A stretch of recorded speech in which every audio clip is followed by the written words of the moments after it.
papel do Espírito Santo na conversão de uma pessoa? Existe apenas uma conversão que nós precisamos experimentar? A conversão é um processo ou é algo instantâneo? Qual é a conversão mais impressionante que o livro de Atos nos apresenta? No programa Está Escrito de hoje, nós vamos estudar o alcance do Espírito Santo no processo de conversão da vida a Deus. O programa Está Escrito, começa agora. Eis que vem dias, diz o Senhor Jeová, em que enviarei fome sobre a terra, não fome de pão, nem sede de água, mas de ouvir a palavra do Senhor.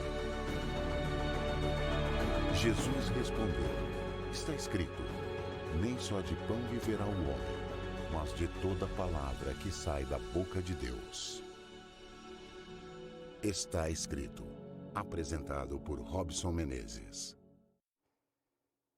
Hoje nós vamos falar sobre conversão, e esse é um tema essencial para a vida de toda pessoa e, especialmente hoje, no livro de Atos, nós vamos estudar aqui profundamente como o Espírito Santo trabalha nesse processo de conversão. O que é a conversão? Quantas vezes o ser humano pode, deve ou precisa se converter? Algumas pessoas fazem alguma dificuldade ou têm alguma dificuldade diante dessas perguntas, fazem confusão, e eu quero agora com você ir à Bíblia, especialmente no livro de Atos, para a gente estudar detalhadamente como funciona o processo da conversão e qual é o trabalho do Espírito Santo na vida do cristão. Tá pronto aí? Então agora pega a sua Bíblia comigo, vamos ao Está Escrito no livro de Atos, capítulo 9. Eu quero ler aqui com você, a partir do verso 13 até o verso 18. Diz assim, Ananias, porém, respondeu, Senhor, de muitos tenho ouvido a respeito desse homem.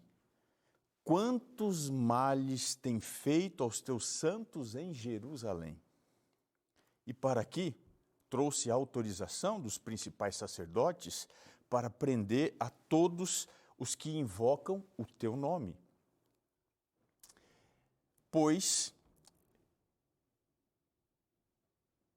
o Senhor lhe disse, vai, porque para mim ele é um instrumento escolhido para levar o meu nome perante os gentios e reis, bem como perante os filhos de Israel.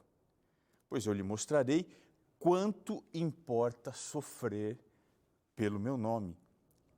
Então Ananias foi e, entrando na casa, impôs sobre ele as mãos, dizendo, Saulo, irmão, o Senhor me enviou a saber o próprio Jesus, que te apareceu no caminho por onde vinhas, para que recuperes a vista e fiques cheio do Espírito Santo.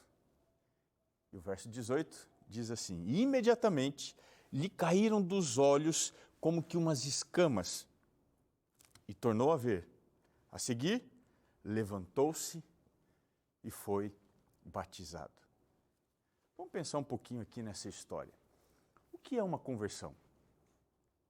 Essa ideia parece ser puramente religiosa. Pessoas que não entendem a religião, simplesmente por não serem religiosas, não conseguem entender o contexto de uma conversão. A conversão, de maneira assim muito prática e simples, é uma mudança de rota. Mais ou menos assim, se eu estou indo para frente, eu então dou meia volta e ando na direção contrária. O que estava na minha direita passa agora para a minha esquerda. Há em uma conversão uma mudança extrema de valores, no sentido, no propósito, também no significado. O que antes, era prioridade, passa agora a ser algo comum ou até mesmo algo detestável. A pessoa que se converte a Jesus, que tinha um vício, não sei se é o seu caso, e não conseguia até mesmo viver sem ele, agora não é mais dominado pelo sexo, não é mais dominado pelas drogas, pelas bebidas, pelas festas, pelas baladas. Se converter, então, significa literalmente uma mudança de rota. Mas agora, nesse ponto aqui, eu preciso perguntar para você. Você é convertido? Ou quem sabe, você precisa se converter? Você precisa mudar a rota completamente? Talvez você esteja aqui conectado comigo no programa Está Escrito, na TV Novo Tempo, o seu canal da esperança, exatamente por esta razão, para entender esse tema tão importante. Algumas pessoas têm dúvida se de fato se converteram realmente. Quando eles olham para alguns defeitos e problemas que ainda têm no seu caráter, eles ficam em dúvida. Mas a gente precisa pensar um pouquinho mais sobre a conversão. A conversão, ela é obra de uma vida ou ela é obra de um momento? Ela é uma coisa assim instantânea ou é como que se fosse um processo? É possível se converter mais de uma vez? O que você acha? Existe, portanto, mais de uma conversão? Veja, a conversão a Deus é a primeira necessidade do ser humano, mas ela nos leva a outras importantes conversões ou mudanças. Mas que mudanças seriam essas? Você também tem a conversão à missão de Deus. Então, mais do que se converter a Deus, você tem uma segunda conversão, que é uma conversão ao próximo. E quando a gente pensa assim um pouco mais profundamente sobre conversão, ela pode ser vista, no primeiro momento, como sendo ética, moral, espiritual, que envolve um relacionamento entre você e Deus. Mas ela também pode ser compreendida como sendo social, religiosa, civil. E isso envolve o relacionamento entre você, Deus e também o próximo. Portanto, essa é uma segunda dimensão de conversão. A religião, ela busca estabelecer laços que foram rompidos entre Deus e o homem, mas também entre o homem e o seu próximo. Portanto, a perspectiva de que a religião é um cordão de 3 dobras que aproxima uma pessoa de Deus e também do seu próximo, ela deve ser entendida. A religião que tem como base a revelação da Bíblia, ela age sempre numa perspectiva de cima para baixo, ou seja, de Deus para o homem. É como que se Deus estivesse procurando o homem que se perdeu. Agora, tem uma outra perspectiva, que é a religião humanista. E nessa, a perspectiva é contrária. Vem de baixo para cima.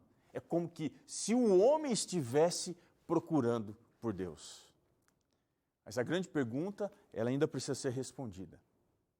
Quem que está procurando quem? É o homem que está procurando Deus ou é Deus que está procurando o homem? Ou seja, é Deus que está procurando você. Tocou seu coração, te sensibilizou e te colocou aqui na frente do programa Está Escrito.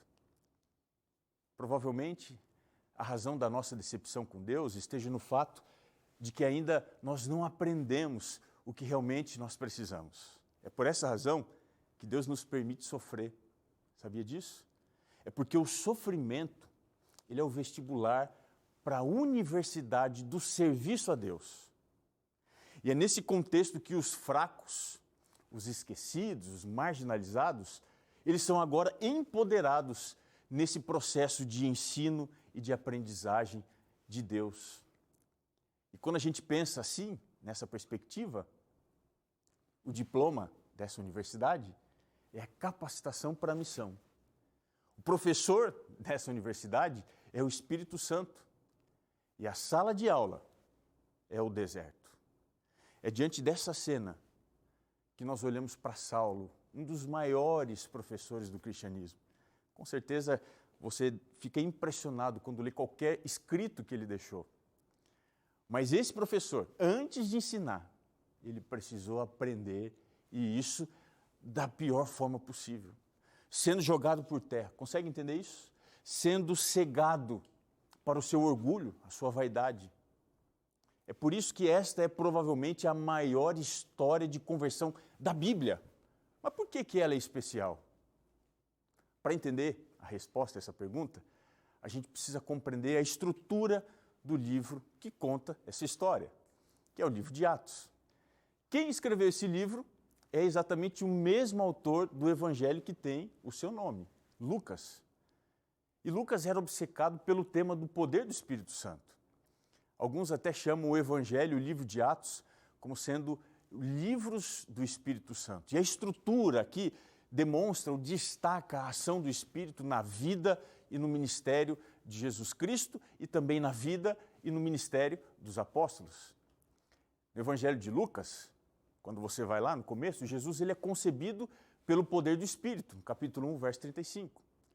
Ele inicia o seu ministério cheio do Espírito, no capítulo 4, o verso 1. Ele realiza as suas obras sendo dirigido pelo Espírito, lá em Lucas 4, verso 18. Quando a gente vai para o final, ele termina o seu ministério lá na cruz, com os braços abertos, entregando o seu Espírito, no capítulo 23, o verso 46. E quando a gente vai para o fim do Evangelho, ele faz a promessa do recebimento do Espírito, Lucas 24, o verso 49. É por isso que o Espírito tem um papel muito importante no Evangelho, mas especialmente no livro de Atos. E no livro de Atos, ele descreve 5 diferentes derramamentos do Espírito Santo, comprovando que a promessa de Jesus Cristo, lá do Evangelho de Lucas, ela era verdadeira. Esses 5 relatos, eles estão assim, estruturados em paralelo. O que isso significa? Que o primeiro se relaciona com o último, que é o quinto. O segundo se relaciona com o quarto. E o terceiro, que é o bem do meio, é o central, é o mais importante de todos. E eu queria agora rapidamente falar para você sobre esses 5 derramamentos. E o primeiro derramamento aparece lá em em Atos, capítulo 2, o verso 4, que é o momento do Pentecostes, a festa do Pentecostes. Eu não sei se você sabia, mas a palavra Pentecostes significa 50, ou seja, 50 dias depois da Páscoa aconteceu o derramamento do Espírito Santo. Sobre quem? Sobre os apóstolos. Eles eram os pastores naquela época da igreja e o Espírito Santo foi derramado sobre eles para o cumprimento da missão. A missão deles seria continuar a obra de Jesus Cristo. Por isso receberam no Pentecostes o poder do Espírito. Na despedida de Jesus, ele deu mandamentos de acordo com o Espírito Santo. No capítulo 1, verso 2, você encontra isso. E o objetivo era que eles avançassem com poder e ousadia, fazendo o que Jesus havia ordenado. Esse é o primeiro. Mas agora eu quero ir para o quinto. A quinta história aparece no capítulo 19, o verso 6. E aqui o derramamento do Espírito Santo não é sobre os pastores, mas sobre a membresia. Pessoas que tinham sido convertidas na cidade de Éfeso. E por que eles recebem o Espírito lá, no capítulo 19? Eles recebem o Espírito para quebrar algumas barreiras doutrinárias. Por exemplo, eles não conheciam, não acreditavam e nem viviam o poder do Espírito Santo na sua vida. E quando o Espírito é derramado, eles passam a falar em línguas e também passam a profetizar por uma razão muito simples. Havia uma expectativa missionária. Falar em línguas era o maior indicativo do envio do Espírito Santo para que a mensagem fosse pregada através daquelas pessoas. Um detalhe interessante, eram 12 homens. Um outro grupo de apóstolos. Era como que se o Espírito Santo estivesse dizendo, olha, agora nós temos novos discípulos. O ciclo estava recomeçando outra vez. Veja, o Espírito não foi derramado apenas nos pastores ou para os pastores, ele também foi derramado sobre os discípulos para mostrar uma coisa. Os liderados agora deveriam se tornar líderes. Fantástico, não é? Mas eu quero ir para o terceiro episódio, que é o segundo derramamento. Está lá no capítulo 8, do verso 14 a 17. O Espírito aqui, ele é derramado sobre aqueles que eram considerados improváveis, os samaritanos. Sabe por quê? Eles eram muito parecidos com aqueles que nós chamamos de pós-modernos. Eles eram liberais. Eles tinham, assim, alguma coisa forte do judaísmo, mas eles misturavam isso com as filosofias modernas. Exatamente o que eles viviam é algo que a gente encontra hoje. É um desafio que porque nós temos ainda hoje trabalhar com esse tipo de gente que mistura a verdade com filosofia e com outras coisas. O Espírito Santo também foi derramado sobre samaritanos. Sabe por quê? Porque aqui nós encontramos uma evidência extraordinária do poder do Espírito para demonstrar que ele, o Espírito Santo, ele vai além das nossas condições, além das nossas capacidades. Na visão humana, essas ferramentas não são úteis, mas na visão divina é impossível você receber o Espírito e não ir e alcançar o êxito através desse derramamento. É por isso que quando o Espírito foi derramado em Samaria, as pessoas se entregaram a Cristo e também se tornaram missionárias. Capítulo 8, verso 25, diz que muitas aldeias dos samaritanos foram evangelizadas, porque estava acontecendo uma parceria entre os apóstolos e os recém-convertidos, e esse foi um grande impacto para mostrar que o Espírito Santo alcança até mesmo os improváveis. Se você pensa, eu não posso receber o Espírito, ele também pode ser derramado sobre a sua vida. Agora o quarto derramamento, ele acontece no capítulo 10, do verso 44 até o verso 48. Ele acontece sobre os gentios, o Espírito é derramado sobre Cornélio e a sua família. Eles eram considerados pagãos. Olha que interessante. Nós já encontramos os pastores, os apóstolos, os líderes, encontramos os improváveis, que eram samaritanos, e aqui nós encontramos pagãos recebendo o poder do Espírito Santo. Porque aqui há uma demonstração de que o Espírito pode alcançar pessoas em religiões diferentes. Não é uma prerrogativa de pentecostais, não é uma prerrogativa de evangélicos ou católicos. O Espírito pode e será derramado sobre toda a carne. Por isso que Cornélio se tornou um grande missionário para Cristo. Ele serve de exemplo que qualquer desafio que a igreja enfrenta, o segredo para o sucesso é o derramamento do Espírito Santo. É disso que você precisa. E agora, eu quero ir, talvez, no mais importante, que é o terceiro, que fica bem no meio do livro de Atos. E esse derramamento do Espírito Santo tem a ver com o texto que a gente leu. Atos 9, do verso 13 ao verso 18. Ele foi derramado sobre quem? Não foi sobre um apóstolo, porque ele ainda não era. Não foi sobre os discípulos, porque ele também não era. Não foi sobre os improváveis, muito menos sobre pagãos. O Espírito aqui é derramado sobre Saulo, um inimigo de Deus e da igreja. Esse derramamento, ele indica que o poder do Espírito pode até mesmo transformar alguém que é considerado um inimigo, um adversário, fazer dessa pessoa uma pessoa diferente. Saulo se transformou em Saulo, deixou de ser o inimigo que passou agora a ser o pregador do Evangelho. Essa daqui, sem sombra de dúvidas, é a maior demonstração do alcance do Espírito. Até onde ele vai? A lição que a gente encontra na vida de Paulo é que o Espírito Santo é capaz de transformar pessoas más. Você conhece alguém assim, parecido com Saulo, que maquina o mal, age sempre para prejudicar alguém? Lá no capítulo 9, o verso 13, diz que Paulo fazia muitos males ao coração, à sede da igreja lá em Jerusalém. Mas o Espírito foi derramado sobre ele. Saulo, ele estava ampliando a sua rede de ação quando ele conseguiu cartas para ir até Damasco e prender e levar, quem sabe, até mesmo à morte os cristãos. Mas o Senhor, ao cruzar com o caminho de Saulo, mudou a sua perspectiva. Aquele que iria prender, olha só que coisa, agora estava preso ao chamado divino. É assim que a conversão acontece.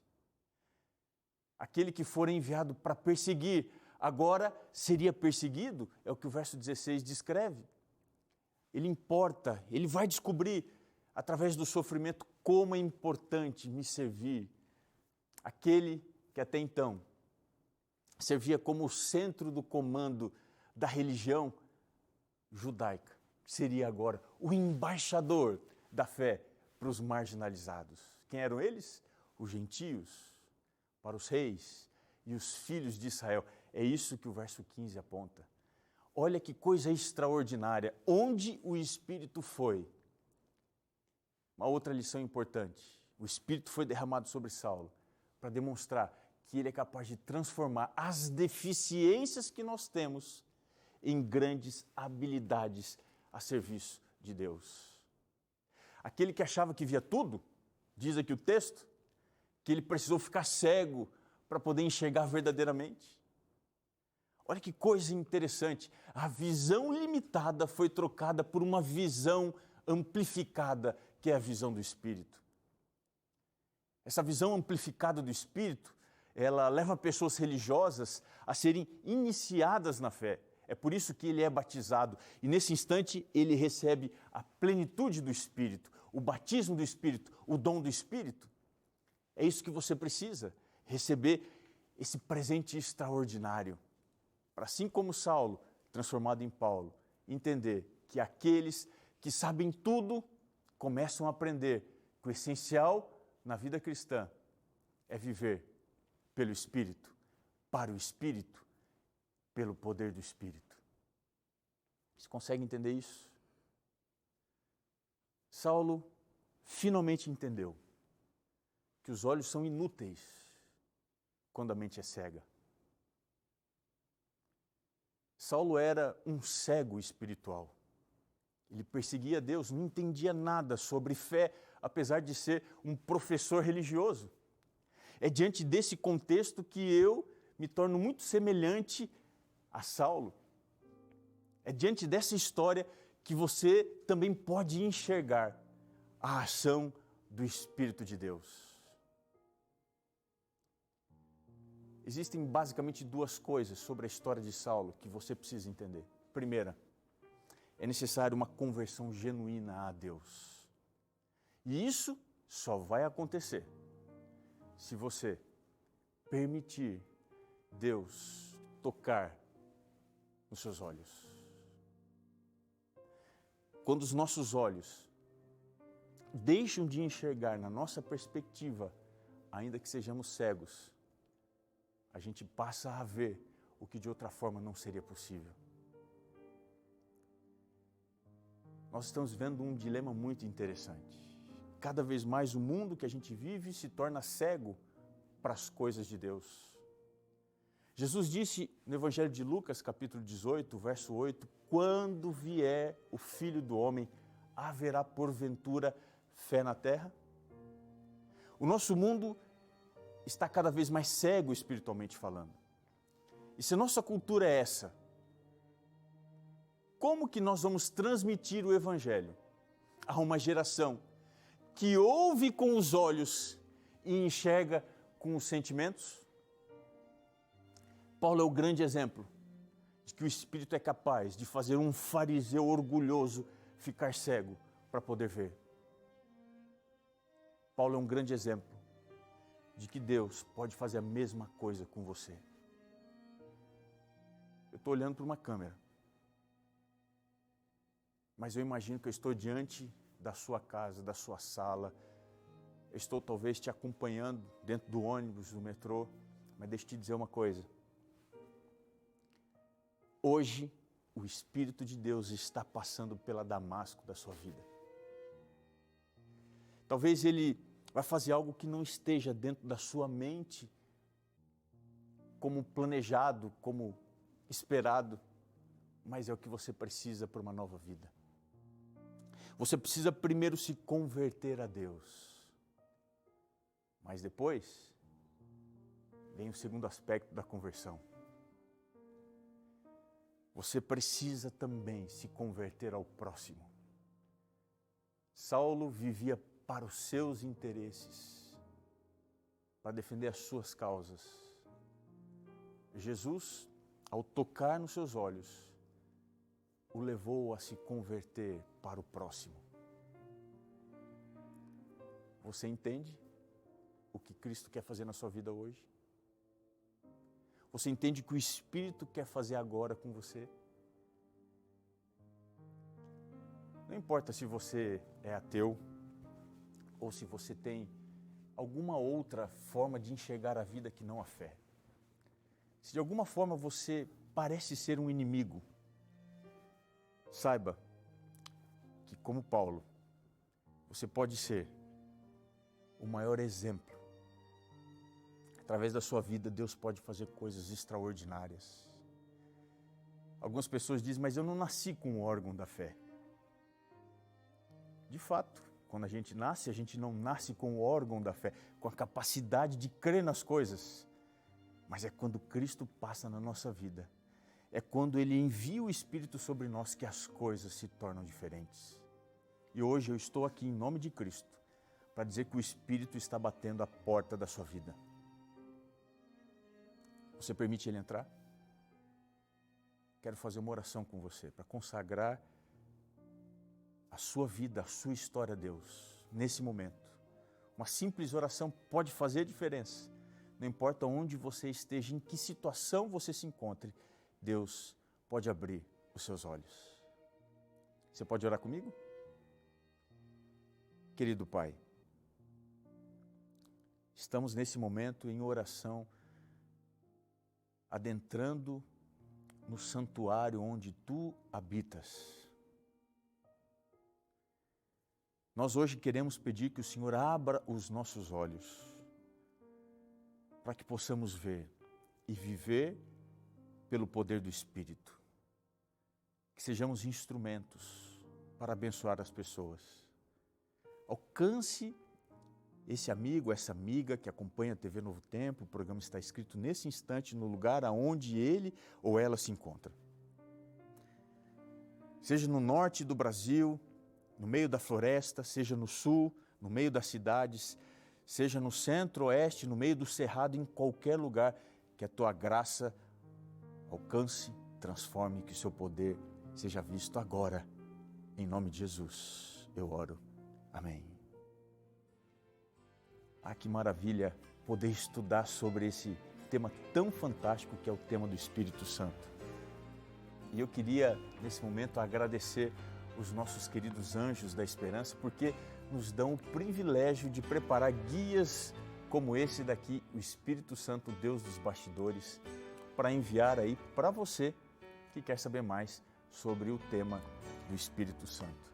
Se você é anjo, nosso muito obrigado. Se você ainda não é, está aparecendo o telefone aqui, é só você ligar no 0 operadora 12 21 27 30 30 e pedir para ser um anjo da esperança e abençoar a vida de muitas pessoas. Se você gostaria de saber mais, nós aqui vamos enviar para você, sem custo algum, porque os anjos já nos ajudaram com isso, essa revista, esse guia que fala sobre o tema do Espírito Santo. É de graça, é só você entrar em contato agora no 12 21 27 30 30 e você vai receber agora mesmo o guia de estudos, o Espírito Santo, o Deus dos bastidores. Vai fazer diferença na sua vida, na sua família. Eu tenho certeza que Ele vai abençoar você de uma forma inexplicável.